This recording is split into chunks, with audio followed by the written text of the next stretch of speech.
Et on est c'est parti. Le mec a pas compris où il était.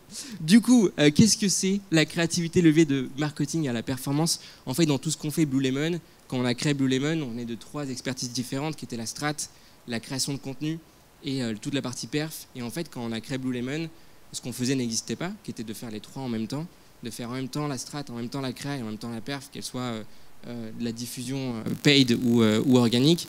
Et aujourd'hui, la plupart des agences le font. Mais il y a un truc que tout le monde ne fait pas encore, c'est toute la partie hyper créativité au service de la performance. On vient d'intégrer depuis 6 mois une nouvelle rubrique qui est la partie influence. Et en fait, dans tout ce qu'on fait, vraiment, je vais insister sur l'importance des émotions, l'importance de la créativité, l'importance de la réflexion dans votre façon de communiquer, que ce soit dans vos messages, que ce soit dans votre ton, dans votre approche, dans les premières phrases que vous allez dire, dans l'émotion que vous allez générer en face. Les premières secondes, les premiers moments, l'émotion que vous allez choisir en face, c'est ce qu'il y a de plus important.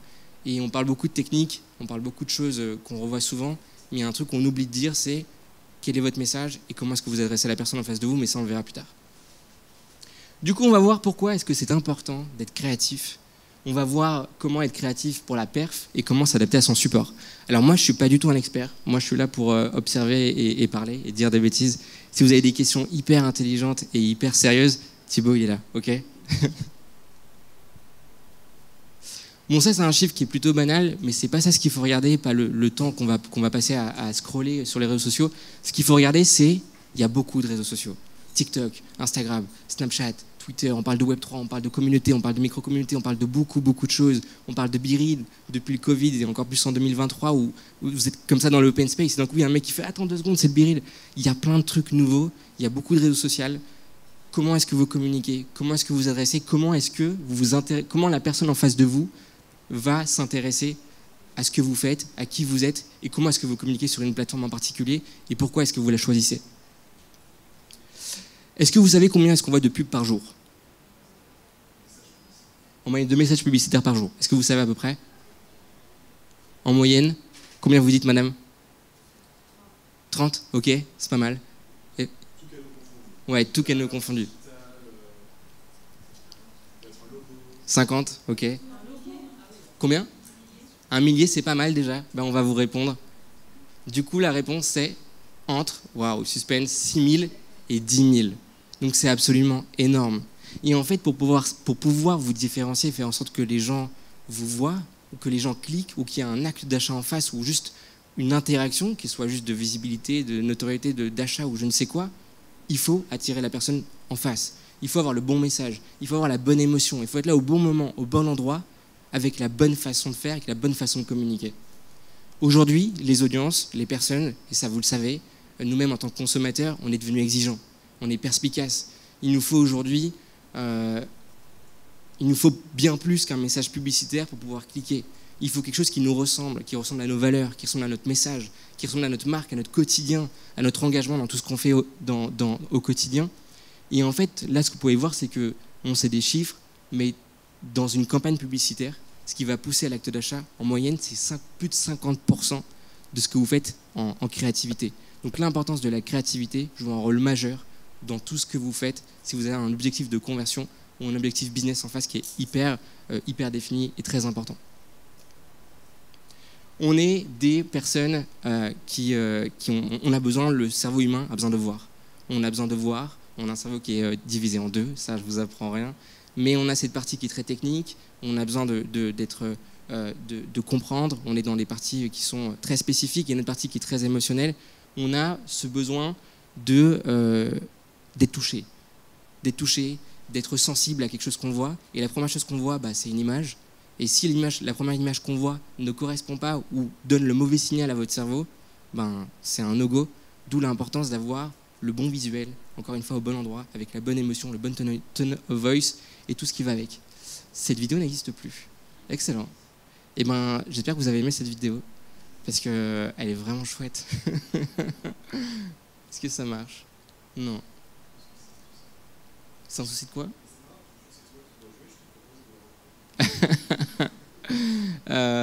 Est-ce que tu peux faire un truc, Thib, demander à Samson qui te l'envoie en attendant que je présente la suite? Ça te dérange pas? En fait, dans cette vidéo qu'on va vous montrer, j'espère, on a imaginé une même pub, mais réalisée avec 2 façons de faire différentes. Et l'idée, c'était un peu de vous montrer qu'est-ce qui vous a attiré dans l'une, qu'est-ce qui vous a attiré dans l'autre, et un petit peu savoir ce que vous en avez conclu. Mais du coup, la conclusion, elle est là. En fait, c'est entre 2 pubs. Qu'est-ce qui va différencier une pub d'une autre? Qu'est-ce qui va faire que cette pub-là, elle vous a plu, et l'autre, elle vous a peut-être moins plu? Pourquoi cette pub, vous allez cliquer, et celle-là, vous n'avez pas cliqué? Encore une fois, ici, dans ce schéma, en fait, c'est l'importance de l'émotion. Le cerveau humain, et nous tous, depuis l'existence de l'humanité, on a ces besoins d'avoir toutes les émotions négatives, positives, curiosité, jouer avec toutes les émotions pour aller susciter un acte d'achat. Donc là, c'est une source de LinkedIn. Bon, elle vaut ce qu'elle vaut, mais en moyenne, LinkedIn nous dit que pour une augmentation de 38% de CTR, une bonne créa peut évidemment participer à ce qui paye, qui est très important.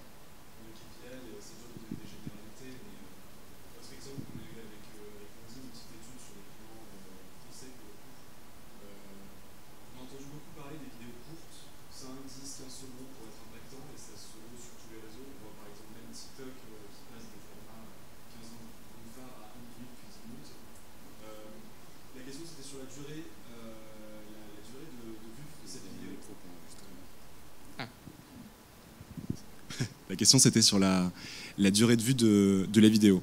On se disait, l'importance dans mon histoire, c'est mon clic, que la personne aille sur mon site internet. En réalité, vous êtes tous utilisateurs, on n'a pas forcément envie de changer son parcours en cours de route.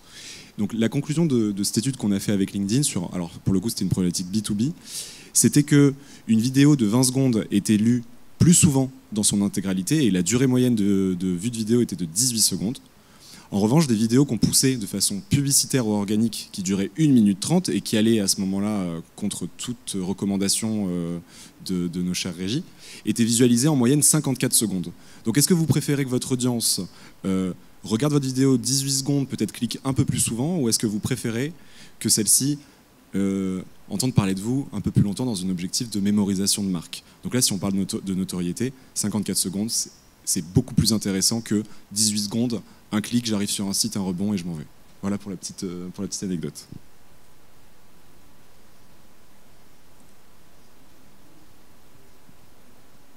Bon, ça, pareil, c'est une donnée qui est plutôt connue, mais l'importance de faire de la vidéo aujourd'hui, TikTok l'a évidemment prouvé. On est dans un besoin de consommation de vidéos de masse. Et pour pouvoir se différencier, parce qu'il y en a beaucoup, c'est important d'être différent et de trouver le bon ton et l'image qui vous ressemble. On passe à du concret, la micro-créativité. Vous allez beaucoup entendre parler de l'importance de faire une belle vidéo ou un beau contenu pour que les gens vous retiennent. Mais en fait, pour faire ça, c'est bien quand vous êtes une marque qui est très installée, qui est connue. Nous, ce qu'on adore, c'est parler de micro-créativité, c'est-à-dire plutôt pousser sur du contenu en quantité, avec pareil des messages qui sont différents, mais qui sont proches de votre marque, avec des objectifs business qui sont définis.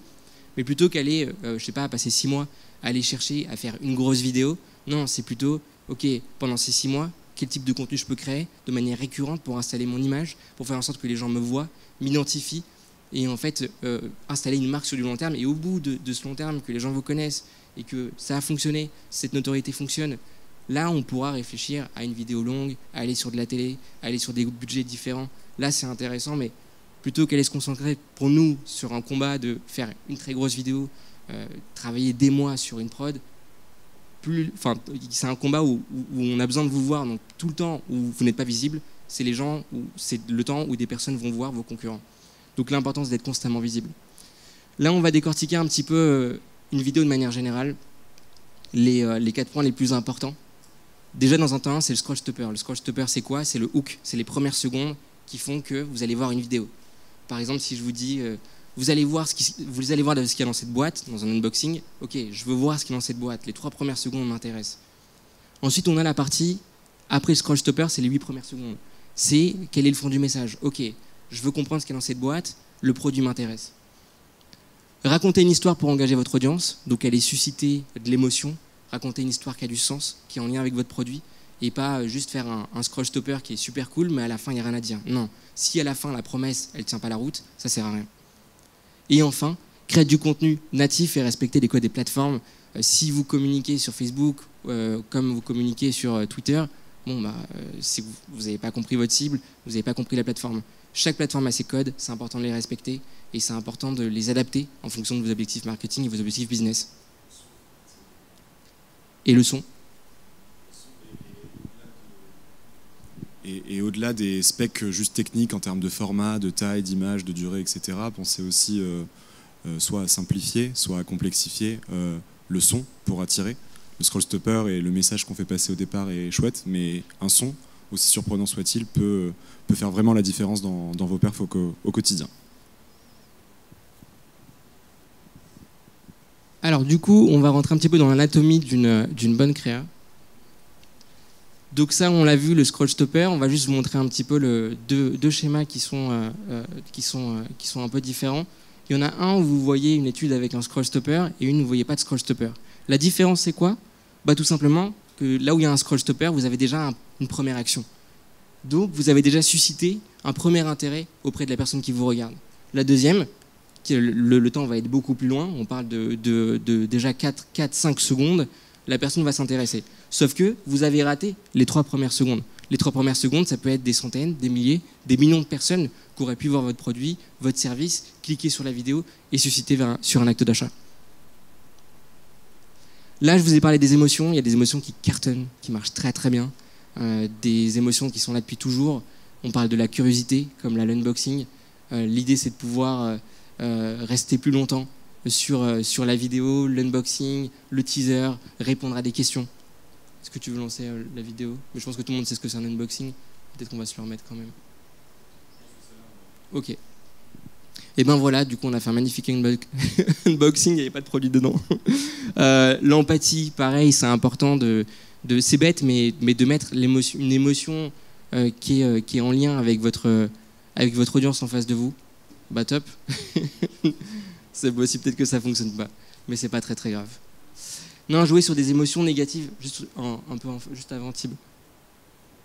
Juste avant, ouais, l'empathie. Sur des émotions négatives ou positives, c'est important d'avoir des vidéos où vous avez le sourire, mais aussi pourquoi pas des vidéos si par exemple votre message est de pousser sur une émotion qui n'est pas positive mais négative, d'aller exprimer une émotion qui est sincère et qui est en phase avec votre objectif business, qui est par exemple je suis triste en ce moment, voilà comment est-ce que je peux répondre à mon besoin, et à la fin avoir une solution. Mais vous avez quelqu'un en face de vous qui est triste et qui est sincère dans son émotion, c'est important d'être fidèle à ce que vous vendez.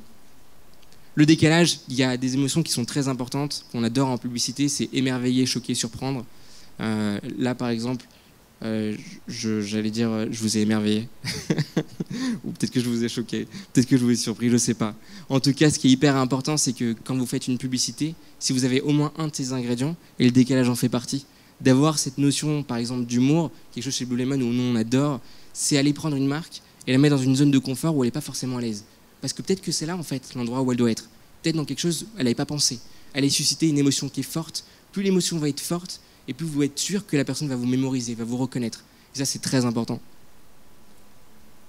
Énoncer son problème, parce que qui dit problème dit évidemment solution, à part si c'est une vidéo un peu déprimante et il y a une chaîne qui pousse à des choses pas très positives. Mais là, l'idée, c'est de poser une question, énoncer une problématique. Par exemple, j'ai du mal à m'endormir le soir. On se dit, ok, je suis pas le seul, il y a une personne en face de moi qui a du mal à s'endormir le soir, elle a une solution.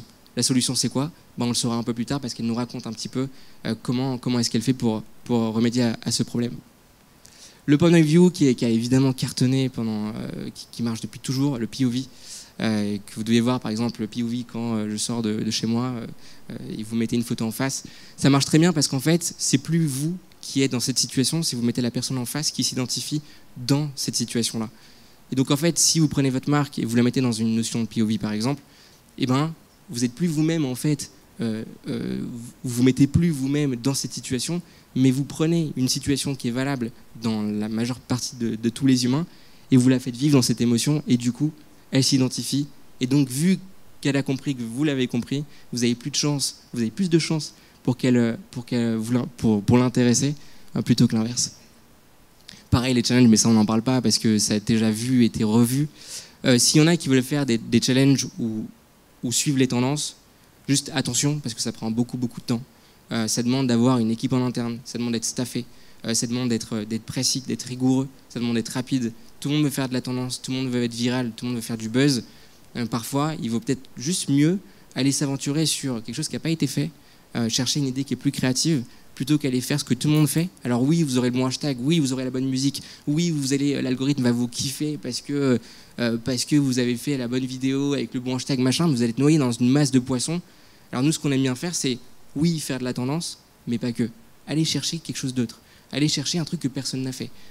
Cherchons, suscitons, en prenant des best practices de choses qui fonctionnent, en essayant de reproduire des choses qui ressemblent à ce qui a fonctionné dans les émotions, mais pas forcément dans un challenge où on l'a vu, revu, revu, et pour le coup, n'est plus du tout créatif parce qu'aussitôt qu'on l'a vu, il est déjà fini. Vue subjective et selfie, c'est quelque chose qui marche aussi très bien. Pendant longtemps, on a vu des publicités où les gens avaient un message qui était hyper dur, qui était hyper salut, moi, bon, ça marche bien, j'allais dire Carglass, c'est une marque que j'adore, avec Carglass à 2 €, ça fonctionne hyper bien. Mais sauf qu'aujourd'hui, on sait que c'est une pub. Et aujourd'hui, on a des consommateurs qui sont aguerris, qui sont exigeants. Vous êtes tous exigeantes ici. On a tous envie d'avoir une marque qui sait comment nous parler. Et si vous n'avez pas la bonne façon de faire, vous avez personne qui se parle avec, je sais pas, un plan américain ou un plan très large en disant salut, achète mon produit, non. Alors que si tu as une personne qui te parle, un créateur de contenu, ou une personne qui sait parler à ton audience avec les bons mots, avec la bonne façon de faire, bah, tu auras beaucoup plus de chances de pouvoir la séduire, tout simplement. D'où le format UGC que vous devez beaucoup entendre parler depuis quelques temps, parce que c'est un format qui est natif, où les gens s'identifient, c'est facile à comprendre, on sait de quoi on parle. Le quoi? Fin du scroll stopper, les 3 premières secondes. La suite. Ok. Donc voilà, en fait, ça c'est un petit peu notre schéma classique qu'on aime bien faire, un bon scroll stopper, l'histoire, faire passer le message dans votre vidéo. C'est fondamental d'avoir un message qui soit en phase avec votre scroll stopper. La chute, c'est juste la base du cinéma. C'est raconter une histoire avec un début, une trame qui est cohérente, une histoire qui nous plaît, et à la fin, évidemment, une chute, on repart avec quelque chose. La tagline avec une phrase, un CTA qui est précis, qui est en lien et qui résume votre besoin. À la fin, achète mon produit parce qu'il y a eu ça dedans, ça a du sens. Et à la fin, ce qu'on adore faire, nous, c'est une fois que vous avez vu le CTA, c'est mettre à la fin un petit payoff qui va reprendre en fait qui va reprendre tout l'ensemble de la vidéo avec un twist humoristique. On se disait, ok, la vidéo elle n'est pas finie, ça m'a fait rire, je les aime bien. Voilà le processus de créativité avec Bob qu'on embrasse. Tout simplement, on dit souvent, il n'y a pas de mauvaise vidéo, il y a juste des bons briefs. Il n'y a pas de mauvaise créa, il y a juste des mauvais briefs. Si on a un mauvais brief en face, si vous n'avez pas pris le temps de comprendre les messages, le ton, l'émotion, tout ce que je vous répète depuis le début, cette importance d'appuyer sur cette définition de message à travers un sweet spot et comprendre vraiment quel est votre besoin, je suis en train de m'énerver limite, ça m'énerve et tout. De comprendre ce besoin, c'est tellement important, mais ça fait gagner un temps fou. Et vous pouvez être sûr que plus vous allez passer du temps sur le brief, et plus vos performances en face seront présentes. Donc la veille concurrentielle, évidemment, c'est important de benchmarker, comprendre ce que font les concurrents. N'ayez pas peur de vos concurrents. Au contraire, aimez-les, comprenez-les, étudiez-les, comprenez ce qui fonctionne, pourquoi ça fonctionne, qu'est-ce que vous pouvez faire mieux, qu'est-ce que vous pouvez faire de différent, qu'est-ce qu'on fait de moins bien. Il n'y a pas de mal à dire, ok, je fais moins bien qu'eux. Il n'y a pas de souci. N'essayez pas forcément d'être meilleur, mais peut-être juste de vous rapprocher, d'essayer d'être différent. N'essayez pas de leur ressembler. Essayez de ressembler à vous-même, c'est ça qui est le plus important. Les formats, les réseaux, évidemment, être sur le bon réseau, avec le bon ton, le bon style, l'importance de la réflexion, de réfléchir sur des contraintes créatives, de réfléchir ensemble, de vous challenger. Je trouve nous, en tout cas, quand on écrit une campagne et qu'on réfléchit à de la conception-rédaction, si on ne s'est pas marré, si on n'a pas passé un bon moment, si à la fin on n'a pas eu un fou rire ou on ne s'est pas senti en dehors de notre zone de confort, on n'arrête pas. On a besoin de se sentir, ok, je crois que là, j'ai été suffisamment en dehors de ma zone de confort où j'ai suscité suffisamment d'émotions positives pour être à l'aise et la présenter aux clients. Après, on la présente entre nous. Si jamais ça ne plaît pas, on continue. En tout cas, on se challenge, n'hésitez pas à vous challenger. Entre penser, écrire, lire, écouter, il y a beaucoup d'étapes et le cerveau humain a besoin de toutes ces étapes pour pouvoir assimiler et comprendre et surtout voir en face si votre idée est bonne. Une bonne idée et une idée qui est bonne, c'est une idée qui est exécutée et qu'on voit. Et voilà, et puis évidemment la réalité de ce qu'on fait et ce que j'adore dans notre expérience quand on a monté Blue Lemon, c'est l'importance des chiffres. Parce qu'aujourd'hui, c'est facile de parler d'émotions, mais ce qu'on aime faire, c'est pouvoir lire des chiffres. L'avantage qu'on a avec Thibaut, qui était pendant plus de 7 ans chez Labellium, qui est une agence d'acquisition, c'est pouvoir lire des chiffres, comprendre pourquoi ça marche pas, lire entre les chiffres, A/B tester, prendre 2 contenus, le prendre, l'essayer de manière différente. Et voilà, c'est hyper important pour nous de dire il y a des contenus qui ne marchent pas, et prendre ces contenus qui ne marchent pas, les améliorer, prendre les contenus qui marchent et les améliorer aussi. Voilà, s'adapter à son support. C'est évidemment très important. Il y a tous les formats de la créativité. Il y a plein d'outils qu'on n'utilise pas, mais qui sont gratuits, qui sont à disposition de tous. Je parle de TikTok Ads Library, par exemple.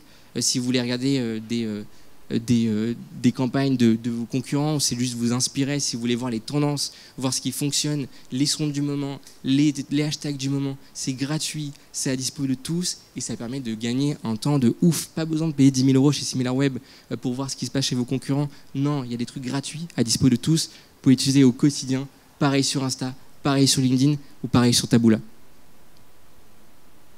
Bon, ça, c'est un schéma qui est classique, mais c'est un petit peu la guéguerre de tout le monde. C'est j'ai craqué l'algorithme TikTok. Et tout le monde a craqué l'algorithme TikTok. Et en même temps, il n'y a personne qui l'a craqué parce qu'il n'y a personne qui sait. Il y a une chose qu'on peut savoir. Et il y a une chose qu'on dit tout le temps, et c'est la même chose que je dis depuis le départ, c'est si vous avez le bon message, la bonne émotion au bon moment, ben, ça fera juste un effet de rebond. Et plus les gens verront le début, plus elle va être poussée à d'autres personnes, et plus vous allez pouvoir provoquer de la viralité. Mais si vous voulez chercher à faire du buzz, cherchez pas, juste travaillez et travaillez à être vous-même. Voilà, et c'est évidemment le schéma le plus connu, le plus reconnu, mais qui est indispensable, c'est où est-ce que vous êtes dans votre levier d'acquisition? Où est-ce que vous êtes dans votre funnel? Est-ce que vous êtes en haut? Est-ce que vous êtes au milieu? Est-ce que vous êtes en bas? Nous, on nous appelle souvent pour de la perf. Ouais, ok, je veux faire de la perf, je veux convertir, je veux faire des vidéos qui vont être hyper héroïstes. Ok frérot, mais t'as déjà fait une vidéo de gens qui connaissent ta marque? Non. Mais t'as déjà fait une vidéo de gens qui connaissent ta solution? Non. Mais alors, dans ce cas-là, pourquoi tu veux faire de la perf? Il n'y a personne qui te connaît. D'abord, fais un travail, réfléchis. Qui est-ce que t'es? Comment est-ce que tu parles? Où est-ce que tu vas? On ne peut pas mettre la charrue avant les bœufs. Tu ne peux pas être Coca-Cola si derrière tu n'as pas fait des années, des années ou juste même des semaines, pas loin en semaines, mais des semaines de campagne de notoriété où les gens connaissent ta marque, n'ont pas peur. Et à la fin, une fois que tu as fait ce travail-là de notoriété, d'engagement, parce que l'engagement, je trouve que c'est la pauvre pyramide, on utilise beaucoup le haut et le bas, mais jamais au milieu. Mais une pyramide, si elle n'a pas le milieu, bah, c'est plus une pyramide. Donc n'oubliez pas également de l'importance de l'engagement. C'est fondamental pour pouvoir argumenter vos vidéos, notamment par exemple avec des tutos, ce genre de choses. Ça permet de réassurer un client ou un prospect qui vous a vu, qui vous a peut-être entendu, vous le rassurez et à la fin seulement, une fois que vous avez un prospect ou un client qui vous a vu, qui vous connaît, qui vous aime, dans lequel il se sent proche de ses valeurs, où il se sent reconnu à travers votre marque, à la fin, mais vraiment à la fin, partez sur une campagne héroïste, très perf. Salut, achète mon produit. Là, tu peux le faire. Mais avant de faire ça, il faut du temps, ça demande du travail, ça demande un travail d'écriture, d'émotion, de recherche et de plein de choses qu'on a tendance souvent à laisser de côté, alors qu'elles ont une place qui est fondamentale et très importante. Voilà, merci beaucoup. Si vous avez des questions, moi j'y connais rien, mais par contre Thibaut il est super fort.